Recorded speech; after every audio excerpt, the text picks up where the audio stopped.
Hello and welcome. You're watching NewsX and I'm Megha Sharma. There are 12 people that have died. There are 25 who are injured after a blast in a car near Red Fort in New Delhi on Monday evening. In fact, the blast came after Jammu and Kashmir police recovered nearly 3,000 kgs of explosives from two residential buildings in Faridabad in Haryana.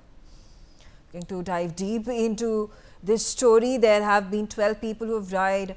There have been 3 suspects that have at this point of time been nabbed. They are being interrogated and fingers are pointing to a Jaish-e-Mohammed ISIS module.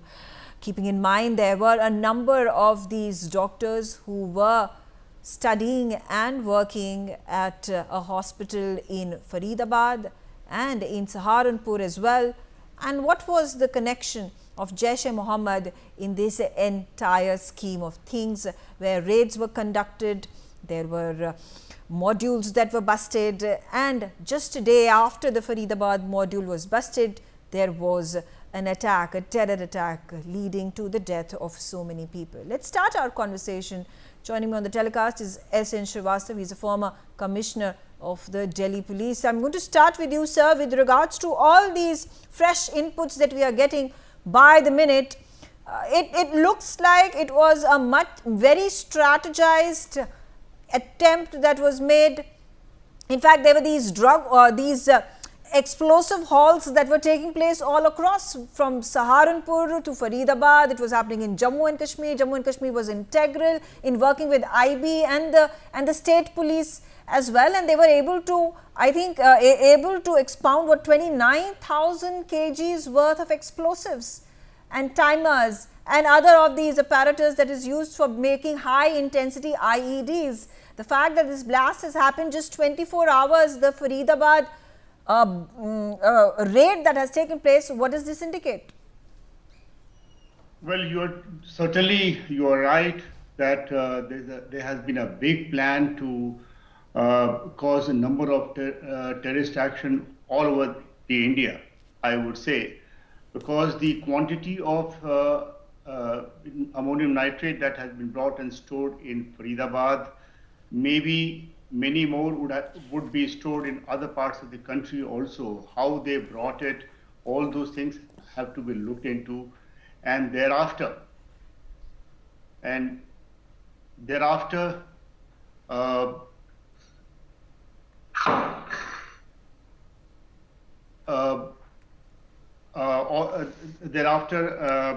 you mentioned 3, but I think more than 3 have been arrested, and all these are doctors.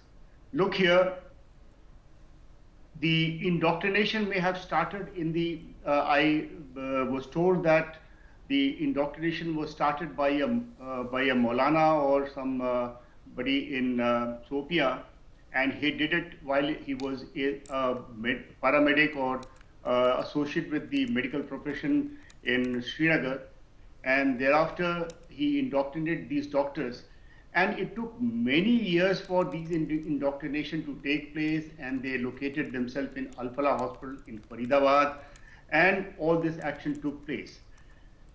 What I want to say is that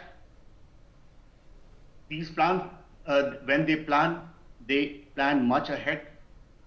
There could be many such plans in the offing, and we as a nation have to understand this and detect it as early as possible. Here, the good thing is that the Jammu and Kashmir police got the tip-off. They were able to get a large quantity of ammonium nitrate along with the persons. And within a short period of time, we were able to find out who were the perpetrators in Delhi attack. So these are all good things, but many things more is required to be done to ensure that this is the only one and no further. Okay. Also the fact, does it come as a shock to you that these individuals, 7 of them have been nabbed, 3 of them whose names we know, we're talking about the key perpetrators, Dr. Shaheen Saeed, Dr. Omar Mohammed and Dr. Muzammil. Now, these individuals are highly educated. They have been studying in these medical colleges, and then they have also been teaching over there. The fact that they existed in the ecosystem for so many years and they could not be suspected of doing anything untoward or anything suspicious that would raise eyebrows, that would commence investigations against them.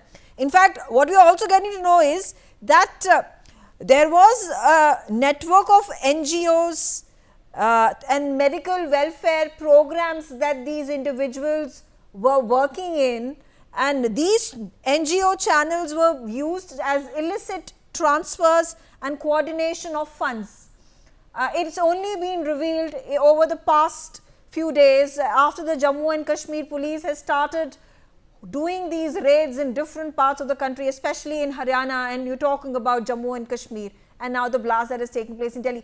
Why has this happened? Why have our security forces, our NIA and RAW not been able to detect something amiss within these doctor fraternity that have been working and studying in these institutes for years together? Well, this type of questions keep coming. I will answer later. But one thing is, why doctors? You know, when I was heading the special cell, which is the counter-terror unit of Delhi police, you know, the number of engineers and technical people who had no criminal background or no negative background, they were associated with Indian Mujahideen, because they always try to pick up such people who have no criminal past and who cannot be suspected. Here they chose something different. They have chosen the doctors fraternity for carrying out the planning and carrying out the terrorist attack. Tomorrow there could be women whom we do not suspect much, and they could be the ones who could be carrying out terrorist attacks. So these things will happen, and everybody has to understand that this can happen. Now, the number two thing is, do you suspect or do you feel that every person who goes to a doctor, in this case, they are the criminal doctors, but I'm talking of a genuine doctor, good doctor, well-meaning doctor, that every person who goes to him will be saved? So to pick up things in a big mound or pin from a hay, it's very, very difficult. There is always an effort from the intelligence agencies, police, to ensure that they get the information well in time and not allow a terrorist act to take place or any other criminal act to take place, but yet these happen. In fact, I commend J&K police, the Haryana police, to be able to stop a large part of terror act before the one which happened yesterday. Okay. Stay on with me, sir. There's more information that we would like to bring to our viewers' attention. Let's quickly take a look at that. Police have rounded up several doctors who were working with blast suspect Umar Nabi in Faridabad. Officials say that there were 3 other persons that were linked to the sale and purchase of the car that was used in the blast, and they have been detained for questioning, but no formal arrests have so far been made.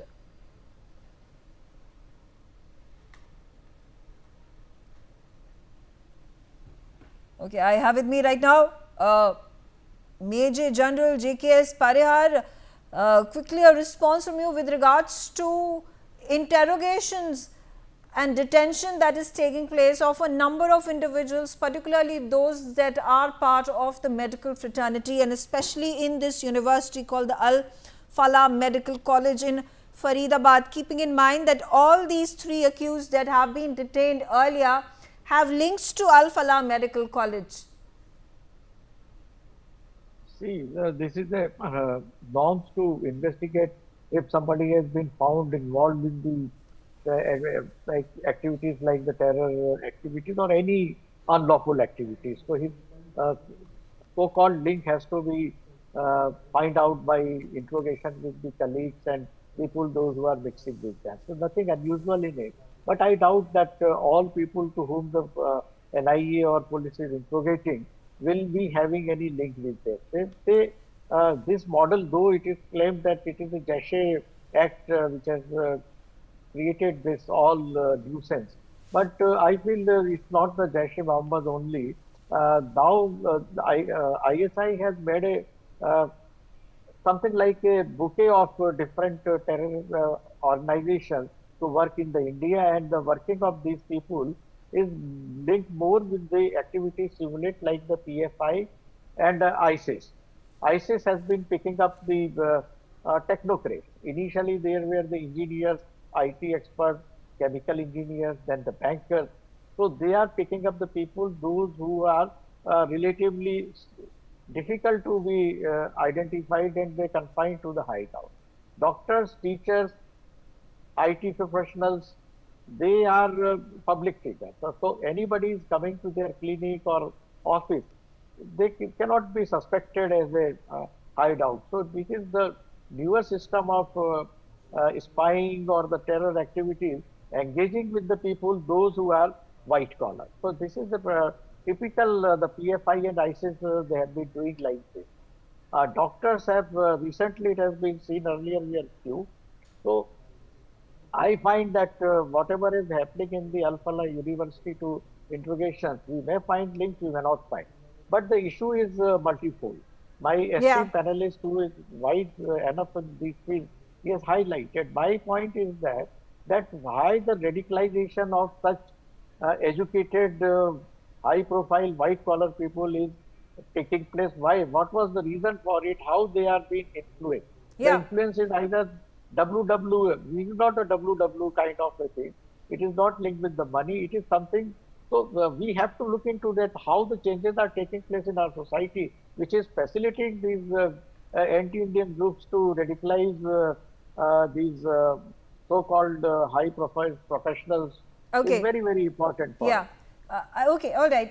More information coming in. This is again as per sources. After the Red Fort terror attack took place yesterday, there are more than 50 NIA teams that will be conducting these raids across the country. This has been directed by the Home Ministry itself. Sources tell us that the NIA investigation is unraveling the Faridabad module, and the conspiracies link extend to other states of the country as well. There is evidence that has been found of Jaish-e-Mohammed sleeper cells involvement in the operation.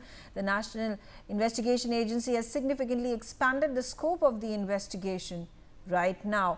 I'm coming to you, Professor Madhav Nalapat, and a response from you with regards to particularly the linkage of Sadia Azhar and Dr. Shaheen Saeed. Dr. Shaheen Saeed from Lucknow, she is part of the Al Falah Medical College, studied over there and has been teaching over there. She was linked with Dr. Umar, who was driving the car at that point of time. Muzammil, who was arrested a day ago after the Faridabad raids that had taken place, and 2,900 kg worth of those explosives were confiscated by the police. Talking about how Shaheen Saeed is allegedly working on radicalizing women in the women recruits in India, and very closely involved with a woman called Sadia Azhar, who is the sister of Masood Azhar of Jaish-e-Mohammed. Well, I'd like to say that I presume that the cyber authorities, and we have very robust cyber capabilities, are keeping a very close watch, for example, on the cyber activities, for example, on the row of shops near the Red Fort. Now, frankly, I would regard shops near the Red Fort as a security risk, but if there are, these shops are there, I presume that there would be a cyber profile, a search profile of each of the shopkeepers and their assistants, and also their family members and their friends, because quite frankly, these shops can serve as lookouts for people who come in and then detonate these explosives and then try and leave. Fortunately, we have managed to nab some of the suspects, but frankly, one cannot go on a fishing expedition, one entire college or one entire school. One has to be a little more selective. But the reality is that one has to improve one's capabilities, both in surfing the web and in serving the deep web, for a simple reason that there will be some trail. There will be some cyber trail Yeah. linking perpetrators together. Otherwise, this kind of far-flung network cannot be operating without a cyber trail.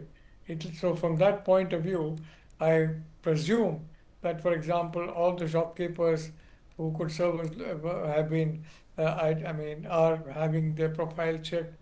And for example, when you're a press person and you try and interview somebody who's in that vicinity when the blast occurred, and that person says, "Oh, I know nothing," and then he doesn't want to be interviewed or she doesn't want to be interviewed. That, in my view, is very suspicious activity for a simple reason. Almost everybody wants to be interviewed. They won't appear on television. If they're innocent, there's no problem. But if they have some kind of a guilt, then they will not appear. Okay. So these are all important telltale signs, and all of them need to be studied very carefully to prevent a repeat of this horrible attack. And it was not meant to basically kill a lot of people. Unfortunately, about a dozen people and more are seriously wounded, and unfortunately, there are no more, many of them. But the reality is, there are much denser populated areas closer by. This was an iconic monument, the Red Fort, an iconic monument where the Prime Minister delivers a special address, and twice a year. And I think from that point of view, the point of view of the symbolism, that look, if we can do this at Red Fort, we can do this anywhere. Okay. I think Okay. attention, there's no question that this outfit needs to be rolled up as soon as possible. Right. Thank you. Absolutely. I'm going to bring in more information for my viewers. As per sources, the Red Fort blast, after the initial findings, it has been revealed that it was not a suicide attack. The suspect triggered an explosion in panic. The bomb was premature and not fully developed, thus limiting the impact. The explosion did not create a crater, and no shrapnel or projectiles were found. The vehicle was still moving when the blast occurred, and the IED was not equipped to cause heavy casualties. Raids by security agencies across multiple locations in Delhi NCR and Pulwama recover significant quantities of explosives. They are believed to have led the suspect to act hastily under mounting pressure. The suspect did not follow the usual pattern of a suicide car bombing. He neither rammed his car into the target nor collided intentionally. So that's some information coming in. I'm going to get in NK Sood into the conversation with me. NK Sood, with regards to what we have just gotten to know, because it was being safely presumed that it is a suicide attack, that this is a terror attack that has happened. This man was sitting in the car as soon as he arrived in Delhi at about 3 p.m. and did not step once out of the car. And at 6:30, he slowly started moving the car in one direction, and the blast took place, which ended up exploding cars nearby. The intensity was massive because there were 12 people who died, and the parts of their cars, of the automobiles, the vehicles, as well as the flesh, just spread across far off distances. In a situation such as this, that is at this point of time being examined carefully, that this may not be a suicide attack. How do you view this information? I think it was a suicide attack. You tell me what this man was doing sitting in the car for 4 hours or 3 hours. Why did he move his car at 6:30 or 7 when there was rush in the area? He wanted to have impact of that. He wanted to kill more and more people. Actually, the problem is that when Dr. Adil Rathar, he was caught in Srinagar when he was pasting posters in favor of Jaish-e-Mohammed. He was arrested. After that, the man, the link in Faridabad, he was arrested. So their plan was totally exposed. So this man ran there from Faridabad with whatever the material he had, he could gather. He ran there.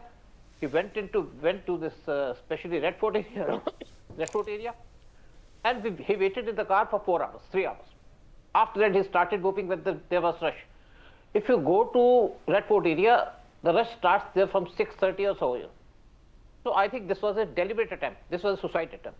And a lot of people raised the question, why they were doing. Actually, all the people who were connected with this operation, who had been arrested, and the one, I must first of all congratulate the Gujarat TTS and J&K police for exposing the whole record. I think there was a very big plan to kill lakhs and lakhs of people by poisoning them or by the blast unit at various places. Okay. But, okay, one more thing. Yeah, stay on with me. More information. The Delhi Chief Minister Rekha Gupta has taken to X, and she has reflected, reacted to the blast that has taken place. She said, in this hour of difficulty, the government of Delhi extends its deepest condolences to those families who have lost their loved ones and to those who have been injured in this incident. There's an ex-gratia of 10 lakh rupees that has been announced for the families of those who lost their lives, and 5 lakh rupees to permanently disabled individuals, 2 lakh rupees to those who are seriously injured have also been announced. She's added that the administration is working with full vigilance and stands with all affected individuals and their families. In fact, due to security reasons, the Lal Killa metro station will continue to remain closed on 12th of November as well, and all other stations are functioning as normal. So that's information important for people living in Delhi, commuting in these regions, to make sure that they have alternative modes of commute to travel in the areas in wake of the metro not functioning in this part of Delhi. Okay, I'm also being joined right now by Ambassador Pradeep Kapoor. Ambassador Kapoor, such unfortunate, heinous terror attack that has taken place, and all fingers pointing to the linkage of ISIS and particularly Jaish-e-Mohammed. And I was mentioning once again, this Shaheen Saeed is being linked to a woman by the name of Sadia Azhar, the sister of Masood Azhar, who has been tasked with the work of radicalizing recruits in India. So it is very unfortunate the way the whole trajectory is moving, to the space of white collar workers, to the space of women, to the space of educated people. And I think it will require a lot of counter efforts by the government. A lot of psychologists and psychiatrists will also have to be drawn into this entire effort to understand what is happening and how to combat it. And the places where the radicalization is taking place would have to be shut down immediately, so that they do not continue to foster and fester this sort of violent and radicalized approach. On the other hand, we have to see what are the sources of all this planning, all the execution, all the funding, and how to deal with those sources of particularly funding. Because once you cut off that funding, then the whole thing starts drying up over time. Because even fundamentalism requires a lot of funding to keep it in a sustained path. So how do you deal with that? Because for that, you will require more than just the national efforts in India. You will require international sort of coordinated actions through the UN in terms of even our efforts with our allies like Russia, like USA. So we'll have to deal very closely with their agencies also, with their intelligence agencies also, and to see how to deal with it in the future. Because Pakistan is, as I said earlier on your esteemed channel, is a failing state. It would have become a failed state by now if it had not got the support from particularly USA and China and from World Bank and IMF. But now that it has got that support, it has given it some more oxygen for a few more years to survive and linger and create all this mayhem. So what are the other sources of all this terror funding? Is it any of these Middle Eastern countries who are radicalized like Turkey? Is it China? And how do you expose that?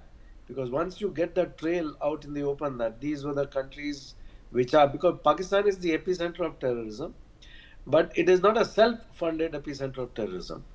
It is a supported epicenter of terrorism. So what is the support structure? Who is sending it money to do all this? And how do you expose that? And how do you cut off that? So that is going to be the major effort. Besides what India had done in Operation Sindoor, and Operation Sindoor is still at paused basis. It continues. So how do you deal with Sadia Azhar and Masood Azhar and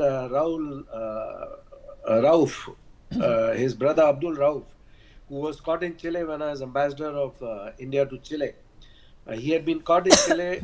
Our government at that time, was very, very sort of aligned with the Pakistanis and Chinese at that time, and we were not able to get him back to India, unfortunately.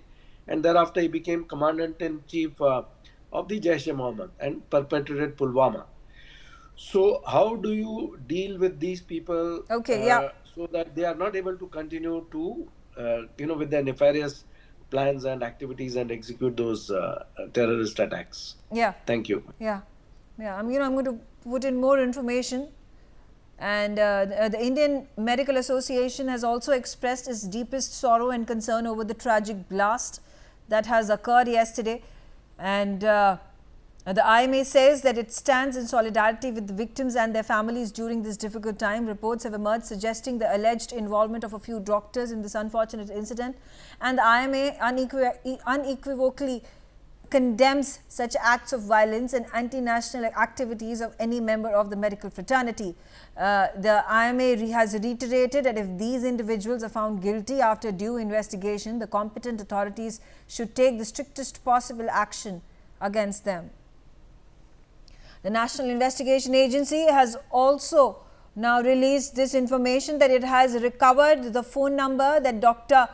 Muhammad Umar was using. According to sources, the NIA and the Delhi Police Special Cell are investigating the connections and the chats of the people associated with the mobile number. Sources say that the data on all incoming and outgoing calls, messages, chats and missed calls from this mobile over the past 6 months is now being collected. Alright, so that's information that is now coming in. S.N. Srivastava, the big question, we keep raising that issue. Do you think this is shocking that, and there have been in the past a number of these blasts that have occurred or the plots that have been successfully, stopped midway because of the intelligence that we have received in the past. A number of these engineers would be part of these terror modules who would know how to build these IEDs. And now the inclusion of doctors, do you think this comes as a shock? And more importantly, why? Because they have been, like I said, in our ecosystem for years together without us having any inkling of what they were going about doing. Neighborhood with countries doing what they are doing, about it. And apart from that, there would be others who would be inimical to India's growth. So they would also be trying to foment trouble in our country. So we need to be prepared for such kind of things in the future also, and be extra alert and working overtime to get every possible lead so that these things don't reoccur. As I had already mentioned, it could be doctors sometime, it could be something else another time. And I would still say that we as a nation, we have done reasonably well in preventing many such terror attacks in the past.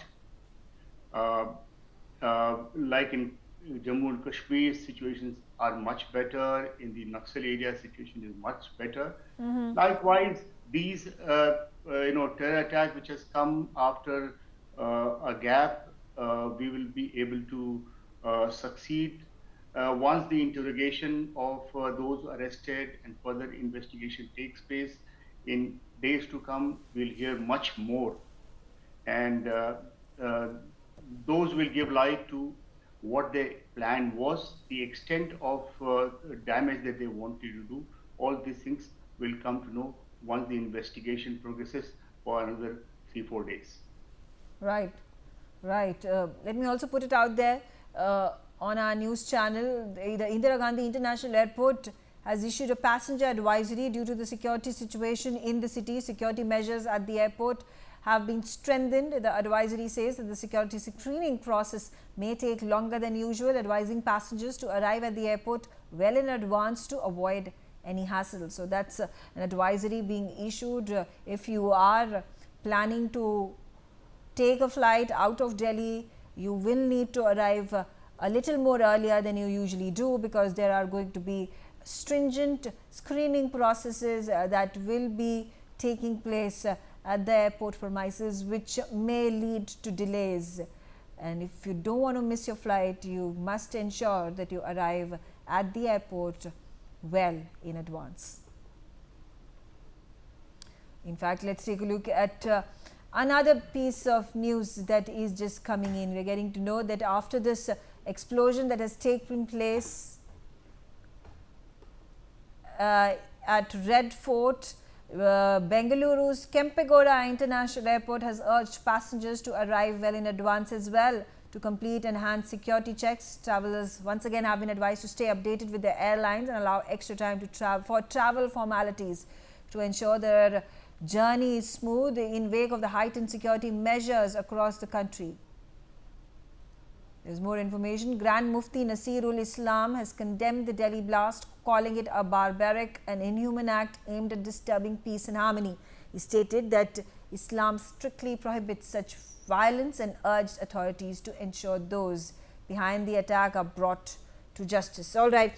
So while we get this information from various sides, from the National Investigation Agency with regards to whether it was a suicide bomb, to for that matter the cell phone of Muhammad Umar at this point of time being scanned to find out who his contacts were, who was he talking to in the previous days and weeks of this attack, terror attack that has taken place near Red Fort yesterday. I'm also right now, let me also get in Major General Dr. JKS Parihar with regards to, I do want to, the best way to understand and find out what really has happened and to trace back how this entire plot was executed is finding out the money trail.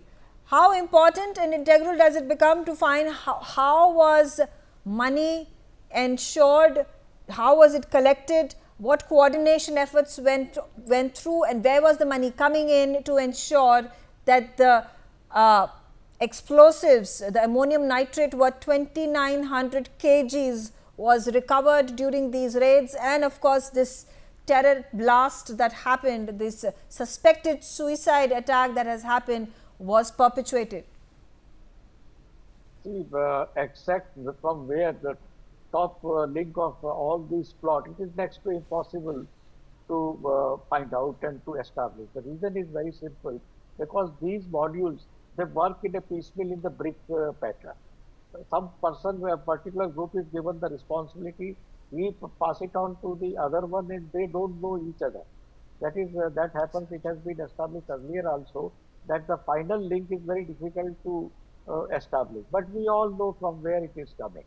So by investigations, we can have the immediate wing of Dr. Khalid or Dr. Omar, you can find it out. But ultimately, who was giving him directions at the top level is very difficult to find it out. This is the part one. The funding is actually, as we have been discussing, and Professor Dalapat has mentioned about cyber security, that the funding from the different NGOs, how they are getting, universities getting. First of all, we must take a action that we stop any international funding for any kind of NGO for time being. We can do that. And second is about the funding for this kind of system. The Pakistan or any ISIS, that directly they will not fund. The funding will come through the people, those who are outside, those who are working or residing in the Gulf countries. Through there, the money is something like a Hawala racket, through them it comes there. And as we know that in the UK, the Kashmiris, the POK areas, they are very weak. and they pump in money to the local area. So the money transaction is in different manner. Regarding ammonium nitrate, it has been brought out that in the online it was collected in piecemeal area. Second part, you see the link is going up to the Pulwama. If the person is who has been interrogated and is all having the link, the doctor is linked from the Pulwama. We had a episode in the Pulwama, so it is not a coincidence. Yeah. You have to, this is very, very important link to what we can see. Regarding the government has been given the challenge by this Pakistan's army and ISIS, ISI supported group Jaish-e-ISIS Lashkar as a reaction to the of Sindoor. That look we can do at the Delhi and around, which is directly under the Ministry of Home. So that is their challenge. I would say the Delhi is such a huge populated area where it is very difficult to find it out from the white collar person who is handling and what is handling. But I must compliment to our different agencies and our what we have developed a government of India, the counter-terrorism response activities, our national policy. At least we are able to break it. And as been brought out earlier by esteemed panelists that there could have been lakhs and lakhs people would have been engaged with the target killing. Yeah. Regarding the doctor's involvement, I take 30 seconds. 10 years ago, it was in the J&K Valley, even the police and the local administrative officers, they were found to have the link with this. So obviously now the system has changed. The illiterate people, is easy to catch them for the money. They are taken as a laborer or handler at the ground level. But the mastermind and creating infrastructure, it is the white collar. Tomorrow you never know that other than doctor, other professions may involve. I won't be surprised if there are the security agencies, police and the media, they can catch it. It is very easy for doing this because it is, I am again and again I am telling this, we have to find out how these people are able to convince so educated intellectual people to be radicalized against the Indian system. That is very important. Okay, I'm going to just put this out, this more information.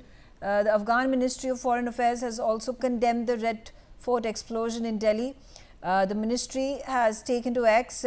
It has said that the Ministry of Foreign Affairs of Afghanistan expresses its deepest sorrow to the bereaved families as well as to the government and people of India and wishes speedy recovery for the wounded. Okay, I'm also being joined right now by Major General Brajesh Kumar. He is the former DG Military Infrastructure. Major General Kumar, a situation that's happened, you know, after the raids, right a day after we see these blasts, there is a very direct linkage between the raids that took place in Faridabad and this blast that has taken place, this terror attack that has taken place. How are we going to unravel how deep-rooted this terror infrastructure module is functioning within the country? Megha, firstly, let me congratulate the J&K police who, in conjunction with help of the Haryana and police and others, have unraveled the plot, a very sinister kind of a plot yesterday morning. It's actually very indeed a creditable kind of a thing. In fact, people in Delhi have forgotten about these blasts. Last about 10, 11 years plus, we are pretty peaceful and what have you. But then such incidents, you know, they wake you up from a slumber. We forget that India is fighting an asymmetric or grey zone war or a proxy war. Pakistan is fighting with us. So this continues. There's nothing very, very unusual.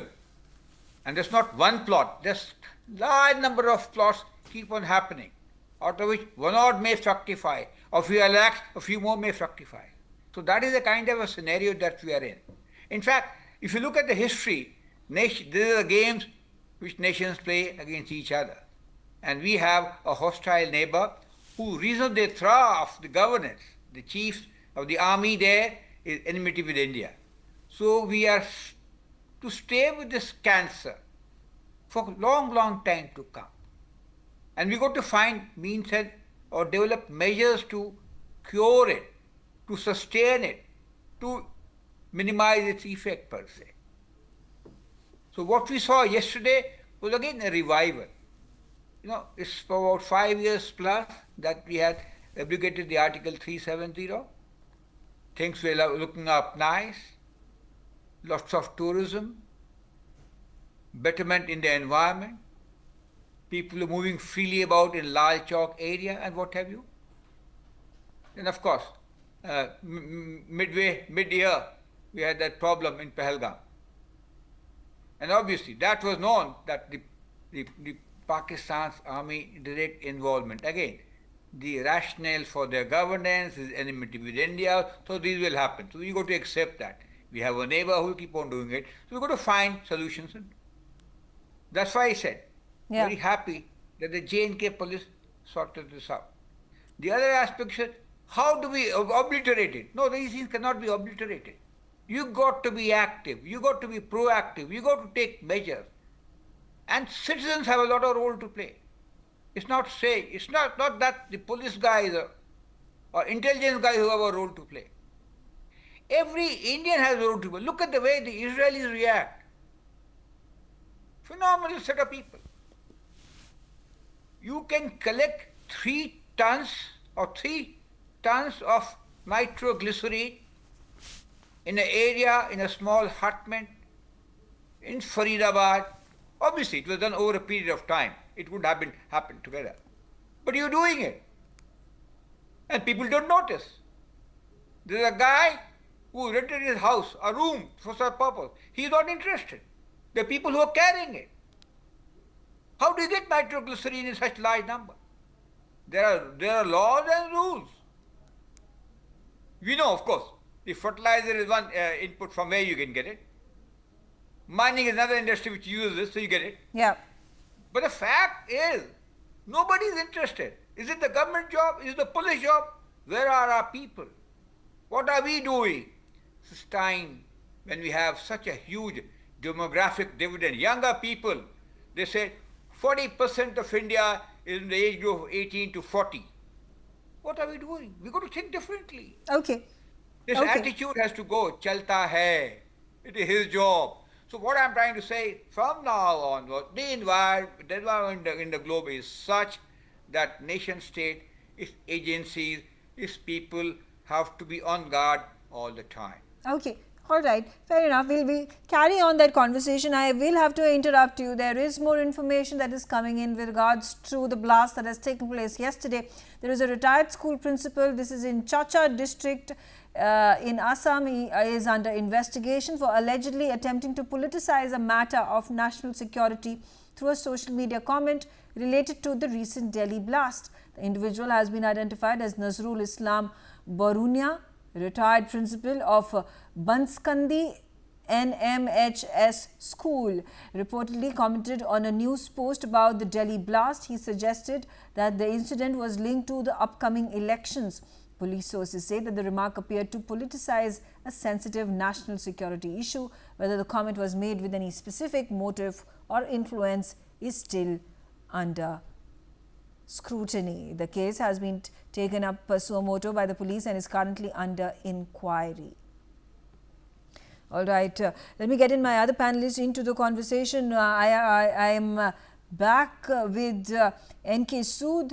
N.K. Sood, as was being mentioned by my previous guest, Major General Brajesh Kumar, it is a need for people to come together and talking about how these people, these operators were roaming around freely, not just roaming around freely, they were at very prestigious positions in their so-called careers, because you've not only studied medicine in these government colleges, but then you've gone on and started teaching medicine in a university, in a college called Al Falah Medical University, and so well have you camouflaged yourself that there has been not one question asked about you, your whereabouts, your antecedents. Actually, I think these people were the sleeper cells, who had been activated only after Operation Sindoor. These people had been totally briefed, about their task, and they were asked to keep quiet, And you know, when Operation Sindoor started, after that, 9 terror camps were destroyed, you know. And after that, you know, the Pakistani didn't sit silent. Especially Asad Mazur's, this masjid, that was also destroyed in the operation. And the 10 family members were killed. But he escaped because he went out of the place just 1 minute before the incident. I think our agencies had a plan to kill him. After that, Pakistan government, what they did, they started 413 terrorist camps in KPK. They shifted the camps from POK to KPK. They thought the camp should be at a distance from India, so they will be more safe. Besides that, Azhar Mahmood started a women's wing, Jamaat ul Mominat, and he made his sister Sadia Azhar the chief of that. They started collecting funds also for this, 500 rupees per month per individual. So this plan was activated because Pakistan wanted to take revenge from India for their loss in Operation Sindoor. Pakistan's national policy is terrorism. This is their national policy. This is not that Pakistan will do this thing. Pakistan will continue to do this thing unless Pakistan is finished. Okay. And Pakistan, besides, you know, of course, Pakistan is being supported by Turkey. Besides that, Pakistan has got open support from the US. US president has been openly supporting Pakistan. He has been inviting Pakistan RP chief. He has been inviting Pakistan's prime minister to US. So he is backing them. When India made nuclear blast in 1998, it was Pakistan who got the nuclear weapons. He got the nuclear weapons from the US. Recently, a CIA officer, like ex-CIA officer, he disclosed that we gave Pakistan nuclear weapons because we wanted to counter India. US policy had been to counter India because US doesn't want to see India as a strong country. So they are supporting Pakistan. Right. Talking about America, let's also take a look, because the US ambassador designate to India, Sergio Gore, has now also made a comment. He said that our thoughts and prayers are with the families of those who were lost in the terrible explosion in New Delhi last night. We wish a swift recovery to those who were injured. All right, so a statement coming in from different parts of the world, different countries. Their diplomats who are representatives of their respective countries have condemned this incident, condemned this terror attack, and shown solidarity with India and the people of the country. Ambassador Kapoor, a situation such as this, where we have just had Operation Sindoor that was accomplished successfully by India, we see another terror attack. Our levels of patience are obviously very, very thin. Well, we have to take this matter immediately to the UN Security Council, inform them, and also inform our partners that we will be taking action against this, as had been mentioned earlier also, that Operation Sindoor continues. It is not stopped. It is only been paused. And should such a terrorist attack happen again, we will retaliate. We will take action. So once the data is put out there, that the links and the sources are clearly from Pakistan, the threads are running from Pakistan, and this data is put out in the global community. Already I'm told that there has been a red alert, high state of alert in all the airports in Pakistan, all the Air Force bases, the Army, Navy, Air Force. They've issued a red alert, highest state of alert. So they are already on alert. But like we had mentioned last time, that we will retaliate at a time and place of our choosing. We have to make those statements again, and then take action as appropriate when the time is right. Okay. But currently we have to make sure that we put it out in the international community, the information, that the links are directly from Pakistan. Okay, all Thank right. you. All right, we're getting more information. Dr. Shaheen, her brother, Dr. Parvez, has been taken into custody by the ATS. Parvez was picked up from Lucknow. NewsX has accessed the photograph of Dr. Parvez. So that's the picture on your screen of Dr. Parvez. He is directly linked to Dr. Shaheen Saeed.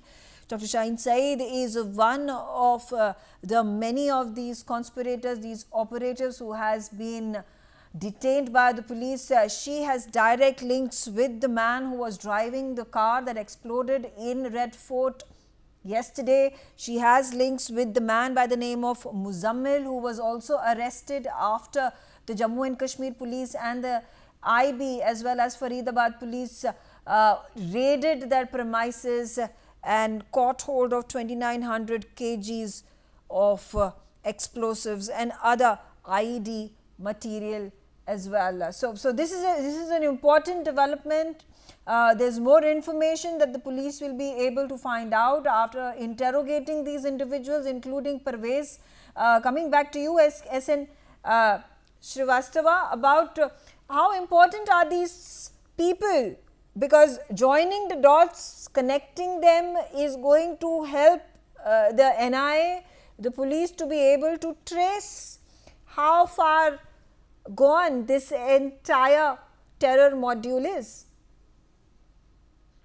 Well, definitely these people who are being arrested and being questioned, they know something, if not all. But when you question them, you would be able to understand much better who were the people had a role in this, how the explosives and the weapons were brought into the country, who were behind it, and the electronic trail. That also will give a lot of information. The money trail, that will also give a lot of information. So all these things are important. At this stage, it's not important to say what the police is going to do, but I am pretty confident. We had investigated in the past a lot of such cases, so we will be able to definitely have big breakthrough in coming days. Okay, all right. Quickly, a response from you as well, NK Sood, with regards to these suspects that at this point of time are being detained, they are being interrogated. How important it is to trace the money trail, because one of the sources have also revealed that there was this medical welfare and NGO channels that were being actually utilized for money to be used to be sent out to various different channels, whether it was Faridabad or Saharanpur or in Jammu and Kashmir, and I don't know, so many other parts of the country. I tell you one thing, that Turkey has been providing a lot of aid to various NGOs. They route their money through these agencies, through these NGOs only. And secondly, I would like to tell you that previously a lot of information had come to us that a lot of money had been flowing to Pakistani terrorists from Bollywood, So that was also there, And it's not a difficult thing. I think our agencies will be able to find out what the money trail is. Now the security agencies are arresting people, getting information from them, and we'll be able to find everything. That's not a question of much concern for us. And especially, of course, that basically it's the Pakistan connection is visible, and we will have to take strong action against Pakistan. I'm sure that Operation Sindoor is already on, and especially when our PM has said that we are going to take action against the people who are responsible. Even after Uri attack, PM Modi had said blood and water cannot flow. When the Pulwama attack came, PM Modi said they have committed a big mistake. After after Pahalgam attack, PM Modi had said they will be punished. And again, PM Modi has said that they will be punished, and they will be punished because punishment is the only solution. Yet, on the other hand, I tell you that Pakistan has been changing its tactics. Pakistan is trying to open its units, I mean to say the terror camps in Nepal, Bangladesh, and even Bhutan.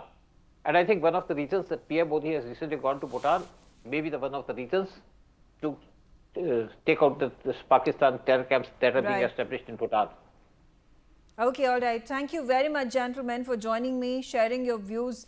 Of course, we've been giving you updates by the minute of all the developments that are taking place, of these interrogations, investigations, arrests, detentions that the NIA has made rapidly over the course of the hours that have passed by. Yesterday was that tragic incident took place around 6:30 p.m. Indian Standard Time near Red Fort. It has more than 24 hours have elapsed. There are connecting of dots that is taking place right now, and we'll keep a close eye on all that is happening in this terror blast case. In fact, let's actually now take a look at some other news that is coming in. A Turkish C-130 military cargo plane carrying 20 military personnel on board crashed in Georgia after taking off from Azerbaijan. This as per the Turkish and the Georgian authorities. The accident, which occurred when the plane was going back to Turkey, prompted the Turkish President Tayyip Erdogan to offer his condolences to quote-unquote our martyrs as search and rescue crews rushed to the spot. Riyad Dwivedi is on the telecast with me. Riyad, talk to us about this plane crash that has taken place. It was a Turkish cargo plane. It has crashed in Georgia. So this was a Turkish C-130 military cargo plane, and it had on board 20 military personnel, which was en route from Azerbaijan to Turkey, and it crashed near Georgia-Azerbaijan border. And this is the statement that was given by, and the confirmation that was given by Turkish Defense Ministry as well, in which they added that a joint search and rescue operation has also been initiated. And meanwhile, on the other hand, Turkish President and Azerbaijan President have also expressed their condolences and grief as well. And according to the statement, they have stated that the news of the crash of a military cargo aircraft belonging to the Turkish Air Force, which took off from Ganja and went on to Georgian territory, resulting in the death of servicemen. Is there any indication of, are there people who have survived this air crash? For now, there have been no confirmation regarding the immediate number of casualties or injury. The details regarding that is still awaited, but that's all we know so far, that it has crashed, and several videos have been released by the Turkish media outlets and netizens as well. Thank you for giving us those updates. On that note, I'll slip into a short break. Thanks for watching NewsX.